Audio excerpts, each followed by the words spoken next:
Chapter 23. Paul looked straight at the Sanhedrin and said, My brothers, I have fulfilled my duty to God in all good conscience to this day.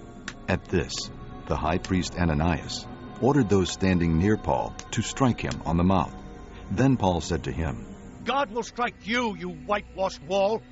You sit there to judge me according to the law, yet you yourself violate the law by commanding that I be struck. Those who were standing near Paul said, You dare to insult God's high priest? Paul replied, Brothers, I did not realize that he was the high priest, for it is written, Do not speak evil about the ruler of your people. Then Paul, knowing that some of them were Sadducees and the others Pharisees, called out in the Sanhedrin, My brothers, I am a Pharisee, the son of a Pharisee. I stand on trial because of my hope in the resurrection of the dead. When he said this, a dispute broke out between the Pharisees and the Sadducees, and the assembly was divided. The Sadducees say that there is no resurrection, and that there are neither angels nor spirits, but the Pharisees acknowledge them all. There was a great uproar, and some of the teachers of the law, who were Pharisees, stood up and argued vigorously. We find nothing wrong with this man, they said. What if a spirit or an angel has spoken to him? The dispute became so violent that the commander was afraid Paul would be torn to pieces by them. He ordered the troops to go down and take him away from them by force and bring him into the barracks. The following night, the Lord stood near Paul and said, Take courage. As you have testified about me in Jerusalem, so you must also testify in Rome. The next morning, the Jews formed a conspiracy and bound themselves with an oath not to eat or drink until they had killed Paul. More than 40 men were involved in this plot.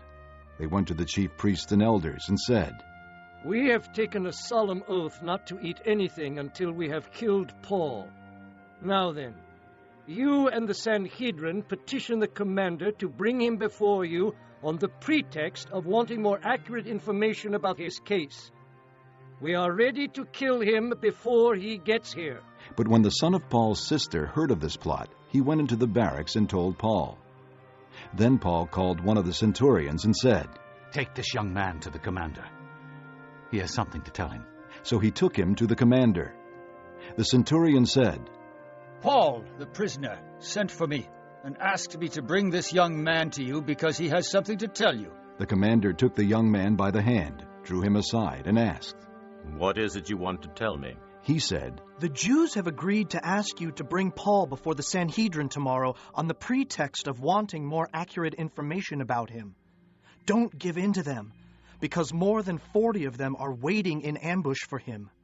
They have taken an oath not to eat or drink until they have killed him. They are ready now, waiting for your consent to their request. The commander dismissed the young man and cautioned him. Don't tell anyone that you have reported this to me. Then he called 2 of his centurions and ordered them, Get ready a detachment of 200 soldiers, 70 horsemen, and 200 spearmen to go to Caesarea at 9 tonight. Provide mounts for Paul so that he may be taken safely to Governor Felix.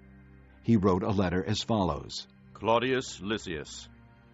To His Excellency Governor Felix, greetings. This man was seized by the Jews, and they were about to kill him. But I came with my troops and rescued him, for I had learned that he is a Roman citizen. I wanted to know why they were accusing him, so I brought him to their Sanhedrin. I found that the accusation had to do with questions about their law, but there was no charge against him that deserved death or imprisonment. When I was informed of a plot to be carried out against the man, I sent him to you at once. I also ordered his accusers to present to you their case against him. So the soldiers, carrying out their orders, took Paul with them during the night and brought him as far as Antipatris. The next day they let the cavalry go on with him, while they returned to the barracks.